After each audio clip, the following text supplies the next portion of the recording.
Magandang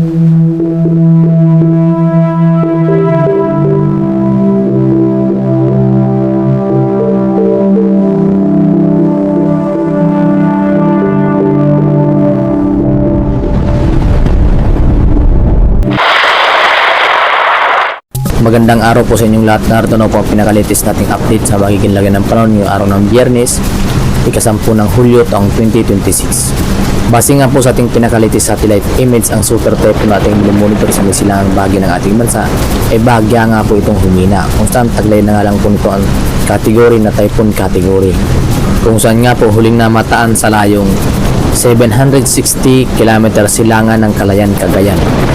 kung saan taglay pa nga rin po nito ang lakas na hangin na umaabot sa 155 km per hour near the center, samantalang may pagbugso naman po ito na umaabot sa 190 km per hour. Habang kumikilos nga po ito pakanluran, ilagang kanluran sa bilis na 10 km per hour. Bagya nga pong mahina ang kanyang movement. At dahil nga po inasan nga po natin na bagya nga pong mahina ang kanyang movement, pakanluran, hilagang kanluran, so medyo matagal-tagal nga po ito muna dito sa may silang bahagi ng Calayan, Cagayan, kung saan hinihila nga po nito ang hanging habagat at siya nagdudulot na nga po ng mga bugso-bugsong hangin, especially dito sa may kanlurang bahagi ng ating bansa na siyang nararanasan natin sa mga nakalipas pang mga araw. At inasan nga po natin yan, magpapatuloy po yan hanggang bukas. Dahil nga po habang papalayo nga po itong Typhoon Inday, ay inasan nga po natin na mas titindi pa ang lakas na hangin nito, na kung saan lalo pa itong magpapa-enhance ng hanging habagat na nagmumula dito sa may kanlurang bahagi ng ating bansa, especially dito sa may area ng Davao Region, Sorsogon, Autonomous Region in Muslim Mindanao, Zamboanga Peninsula, Negros Occidental, Negros Oriental, Antique, Aklan, Capiz, Iloilo, Palawan, Oriental Mindoro, Marinduque, Romblon, Bicol Region, Batanes, Cavite, Laguna, Metro Manila, Bulacan, Pampanga, Bataan, Zambales, Pangasinan, La Union, Ilocos Norte, Ilocos Sur. Nadulot nga po yan ng hanging habagat na ating naranasan na makakaranas tayo ng mga bugso-bugsong hangin o mga biglaang pagbugso ng hangin. At dahil nga po sa epekto itong Typhoon Inday dito sa may silangang bahagi ng ating bansa, sa kasalukuyan nga po, nagtaas na nga po tayo ng wind signal number 2 sa lugar po yan ng Batanes, eastern portion of Babuyangon Islands, northeastern portion of mainland Cagayan, kung saan nga po makakaranas ng mga hangin na umabot sa 62 to 88 km per hour. Samantalang signal number 1 naman sa lugar ng rest of Cagayan, including rest of Babuyang Group of Islands, Isabela, northeastern portion of Quirino, Apayao, northern portion of Abra,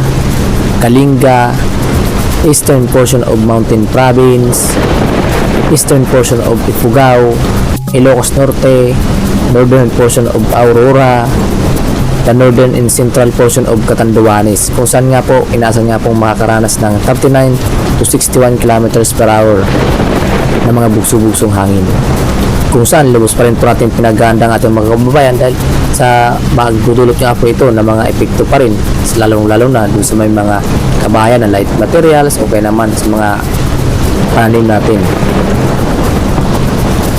especially dito sa may ating karagatan na siyang magdudulot nga rin ito ng mga bugso-bugsong hangin at magdudulot ito ng mga pagtaas ng alon. Kaya naman maging alerto lang po tayo sa mga panibago naming ulat panahon na aming alamas ukol nga po dito sa sama ng panahon sa may silang bahagi ng ating bansa na Typhoon Inday. At dahil nga rin po sa mga banta ng hangin, at inasan nga rin po natin na magdudulot nga rin po ito ng mga pag-ulan, especially dito sa may kanlurang bahagi ng ating bansa, dahil nga po sa paghila nga po nito ng hanging habagat na siya magdudulot ng maulap na paturin na sinasama din po yan ng mga kalat-kalat ng mga pag-ulan, kung saan katamtaman hanggang sa mga malakas na mga pag-ulan ang maaari po natin maranasan, kung saan nga po mayroon po tayo ng kataas na weather advisory or babala sa mga malakas na mga pag-ulan na maaari po natin maranasan ngayong araw. Sa lugar po yan ng Zambales, Bataan, Occidental Mindoro ay maaaring makaranas ng aabot sa 100 to 200 mm na mga pag-ulan na magdudulot ng mga pagba sa mga babang lugar at paggunang lupa naman sa mga mabundok na lugar. Kaya naman lubos po natin pinagandang ating mga kababayan, lalong-lalo na doon sa mga nakatira sa mga babang lugar at sa mga mabundok na lugar, Dahil nga po sa mga banta ng mga pagba at pagguho ng lupa, dahil sa mga inasan nga po natin ng mga pag-ulan na lulot nga itong hanging habagat na pinapalakas nitong Typhoon Inday. Samantalang 50 to 100 mm ng mga pag-ulan ang maaaring maranasan dito sa may La Union, Benguet, Pangasinan, Tarlac, Pampanga, Bulacan, Rizal, Cavite, Metro Manila, Batangas, Oriental Mindoro, Romblon, Palawan, Aklan, Capiz, Antique, Iloilo, Guimaras, Negros Occidental, Negros Oriental, kung saan nga po makakaranas ng umaabot sa 50 to 100 mm ng mga pag-ulan na magdudulot nga rin po ito ng mga localized flooding o mga biglaang pagba sa mga mababang lugar kung saan bagya naman po itong humuhupa. Ito yung tinatawag nating localized flooding. May inasan nga po natin ngayong araw po yan hanggang bukas. Habang papalayo nga po itong Typhoon Inday, inasan nga po natin na mas papalakasin pa nga po nito ang hanging habagat. Na kung saan ito nga po yung magdudulot mga pag-ulan sa ating bansa. At para naman sa magiging track nitong Typhoon Inday, makikita nga po natin sa pinaka-latest track na bagya nga po itong lumihis ng track. Base nga po yan sa pinaka-latest track natin. Kung saan nga po, inasan nga po natin na hindi na nga po ito maglalandfall dito sa may area ng Batanes and Babuyang Group of Islands dahil nga po sa bagya nga po itong tumaas ang kanyang track. Na kung saan nga po, ito po yung tinatawag po natin na posible pang magbago ang track, kaya naman maging alerto lang po tayo sa mga panibago namin ulit na namin kalabas. Dahil nga po sa kasalukuyan nga po sa pinaka-latest satellite image, nagbago nga po ang kanyang direksyon. Kung saan nga po, bagya nga po itong kumilos pa ilagang kanluran, kaya naman inaasan nga po natin na mas lalapit na lang po ito dito sa may area ng Batanes and Babuyang Group of Islands. At habang inaasan nga po natin na palapit ito dito sa may area ng Batanes and Babuyang Group of Islands, inaasan din po natin ang pagbilis nga po ito kung saan mas lalapit na ito at huling mamamataan po yan kung saan sa rayong 455 km east of Itbayat, Batanes. Na kung saan inasan nga po natin na mas mabilis nga po ang movement nito, na inasan nga po natin na umaabot sa 20 km per hour. Kung saan inasan nga po natin na manatili ito sa typhoon category. Kaya naman maging alerto pa rin po tayo dahil inasan nga po natin itong typhoon category, malakas pa nga rin po ito na bagyo. Kung saan may nakatas nga rin po tayong wind signal number 2 sa ilang bahagi ng ating bansa, especially dito sa ilang bahagi ng Luzon. Na kung saan nga po, kahit nga po hindi po tayo daanan ng pinakasentro nito, ay hagip po tayo ng tinatawag nating cone of probability, kung saan sakop pa rin ng malakas na hangin, kaya naman po tayo nakapagtaas pa rin po tayo ng wind signal number 2, na kung saan nga po inasan nga po natin ang mga buso pa rin na hangin na makakapigto pa rin sa ating mga kababayan, lalo na doon sa mga bababang lugar at sa mga bundok na lugar kung saan magdudulot na rin ito ng mga pag-ulan nating inaasahan ngayong araw. Kung saan nga po, hagip pa nga rin po nito ng tinatawag nating cone of probability, yung mga hangin dito sa area ng Isabela, Cagayan Valley Region, Apayao,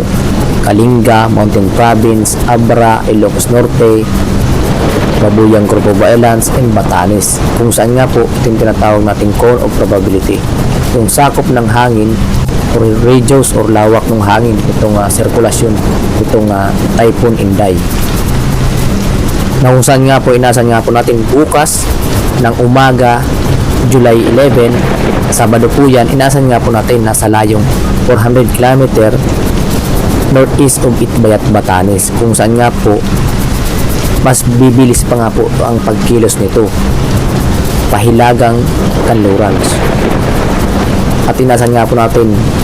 na umaabot sa 25 km per hour ang kanyang movement. Na inasan nga po natin dahil sa mabilis nga po ito ng pagkilos. Pagsapit naman po yan ng hapon ng July 11 or bukas nga po, pagsapit nga po ng hapon, inasan na nga po natin na nasa labas na nga po ito ng ating Philippine Area of Responsibility, kung saan posible nga po itong mataan sa rayong 535 km north of Itbayat, Batanes, kung saan nasa labas na nga po ito ng ating Philippine Area of Responsibility. Taglay pa nga rin po nito ang typhoon category. na kung saan kahit na nasa labas na nga po ito ng ating Philippine Area of Responsibility, makakaranas pa rin po tayo ng mga bugso-bugsong hangin na dulot nga po nitong hanging habagat na nagmumula dito sa may kanlurang bahagi ng ating bansa at timog ng ating bansa, na kung saan especially dito sa may area ng Davao Region, Sorsogon, Autonomous Region in Muslim Mindanao, Zamboanga Peninsula, Tawi-Tawi, Sulu, Basilan at Palawan, papunta dito sa may area ng Luzon. Nasan nga po natin makakaranas pa rin po tayo ng mga bugso-bugsong hangin habang palayo na ito ng ating Philippine Area of Responsibility, at inaasan nga po natin na posible nga itong maglandfall dito sa may area ng Taiwan, na base nga po sa ating pinaka latest satellite image or animation, makikita nga po natin na bagya nga po itong lalapit nga po dito sa may area ng Taiwan, ngunit dito na lamang po sa pinakadulo ng Taiwan. So kung titingnan nga po natin sa pinaka latest scenario, so yung pinaka outlook po natin dun sa satellite, so malaki ang potensyal nga po ng pagbabago nito. So bagya nga po itong umakyat, marami ang tinutumbok nga po ito dito sa may Taiwan or dadaan mismo dito sa may Taiwan. Ngunit sa kasalukuyan nagbago nga po siya ng track, so bagya nga pong umakyat. So sa dulo na lamang po, so posible nga po itong hindi maglandfall, hagip na lamang po nito ang Taiwan. Ito nga po yung tinatawag natin na maging alerto lang po tayo, dahil ang panahon anumang oras maaaring magbago, dahil ang panahon kapag ito ay magbago, malulukit po yan or matatrack ng satellite, yan po yung magiging latest track. So pinaka-main po natin dito ang pinaka-panahon. Kung magbago po ito, isang matatrack naman ng satellite na ma-record po yan sa pinaka-database na siyang pinaka-latest outlook. So kaya nga po lagi po natin pinapaalala sa ating mga kababayan, ang panahon ay maaaring magbago anumang oras, kaya naman maging alerto at updated lamang po tayo sa mga panibago namin ulit na namin nalabas, na kung saan nga po habang ito ay papalayo na ng ating Philippine Area of Responsibility, kung ito ay nasa labas na, bukas nga po yan may kasunod nga po itong panibagong sama ng panahon or low pressure area dito sa may silangang bahagi ng ating bansa, especially dito sa may silangang bahagi ng Mindanao, na kung saan makikita nga po natin na mas bagya nga po itong lumalakas habang papalapit sa ating Philippine Area of Responsibility sa may silangang bahagi ng Visayas, kung saan same din po ang kanyang pagkilos, pahilagang kanluran. Papalapit po yan ang ating Philippine Area of Responsibility. At kung sakali nga pong ito ay pumasok ng ating Philippine Area of Responsibility bilang ganap na bagyo, ay bibigyan po natin ito sa local name na Jose. Ang pangsampu po yan na bagyo na posibleng mabuo sa taong 2026, at pangatlong bagyo naman sa buwan ng July, kung ito po ay papasok ng ating Philippine Area of Responsibility, na kung saan makikita nga po natin yan na bagya nga po itong magpapa-intensify pa dito sa may silangang bagay ng ating bansa at nasa labas ng ating Philippine Area of Responsibility. Kaya naman maging alerto lang po tayo kung sakaling ito ay pumasok ng ating Philippine Area of Responsibility, papa-enhance pa nga rin po nito ang hanging habagat na nagmumula naman dito sa may Timog Mindanao. So maging alerto lang po tayo kung ito ba ay maging ganap na bagyo at pumasok ng ating Philippine Area of Responsibility, kung saan kasunod nga po nitong Typhoon Inday. Samantala, mayroon pa rin tayong kasunod nga po nito na ating makikita nga po na may sirkulasyon din po ng pagbuo ng low pressure area or panibagong sama ng panahon. So dalawa po yan na magkasunodan na ating makikita, ngunit patuloy pa rin po natin minomonitor yan kung ito ay magiging ganap na bagyo ba or magiging or malulusong na lamang. So mas mainam na maging alerto lang po tayo at maging updated sa mga panibagong ulat panahon. At para maging updated po kayo sa mga panibago namin ulat panahon namin lalabas, paki-like and subscribe na rin po para ma-notify po kayo sa mga panibago namin ulat panahon namin lalabas. Don't forget to share para marami po tayong maabisuhan na ating mga kababayan, lalong-lalo na doon sa mga mababang lugar at sa mga bundok na lugar. Ating inasan nga po na lubos na apektado itong mga masamang mga panahon na nabubuo sa silangang bagay ng ating bansa at pabago-bagong weather system. At para naman sa magiging lagyan ng panahon dito sa ating seaboard, nasan nga po natin na mataas pa rin ang mga pag-alon, kaya naman meron pa rin po tayo nakataas na gale warning sa lugar po yan ng Batanes, Northern and Eastern coast of Cagayan, including Babuyan Islands, Isabela, Aurora, Northern and Eastern coast of Catanduanes, Pulilo Islands, Eastern coast of Camarines Norte, northern coast of Camarines Sur, northern and eastern coast of northern Samar, kung saan nga po inasan nga po natin mga karanas po ng mga pag-alon na umaabot sa 2.8 hanggang 5 meters ang taas ng mga pag-alon. Kaya naman mapanganib po sa ating mga kababayan na mga mangingisda at pumapalaot, kaya pinagbabawal po na pumalaot sa nasabing seaboard o mga baybayin. Samantalang slight tumudurit naman ng mga pag-alon dito sa may kanlurang bahagi ng ating bansa at Timog Mindanao. Ngunit dahil nga po sa mga bugso-bugsong hangin na dulot nga po itong hangin bagat, lubos pa rin po natin pinag-iiwas na pumalaot ng ating mga kababayan dahil sa masama po ang ating panahon sa ating karagatan. Kahit nga po mga banayad ang mga pag-alon dahil nga po sa bugso ng hangin,